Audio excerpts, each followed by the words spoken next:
এই যে আমাদের জলাশ্রদ্ধা খিচুড়ি করছে সরস্বতী বিসর্জনের। এই যে কফি আর একবার হবে। আর এখানে ছোট বাচ্চারা খেলাধুলা করছে। আর এখানে আমার কাকু মিস্ত্রি বুঁদা করছে। এই যে দেখতে পাচ্ছ পুরা বুঁদা। হ্যাঁ, এটা হচ্ছে রাকেশেরও। আর এটা আমার কাকু মিস্ত্রি বটে। যদি দরকার হয় বুঁদা করার জন্য তো তোমরা বলতে পারো। এই যে এখানে আমাদের রান্না বান্না হচ্ছে সব। এবার খিচুড়িটা তোমরা দেখাই দিচ্ছি সরস্বতী পূজার। এইখানে আছে চাটনি।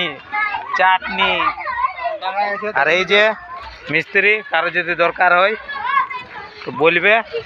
আর এই যে খিচুড়ির রংটা কেমন করেছে, একটু লাইটটা দেখা রে। খিচুড়ির রংটা দেখলাম বাম্পার করেছে। আর এটা সাতলাবার জন্য এই যে তেল গরম হচ্ছে পুরা। ধন্যবাদ বন্ধুরা।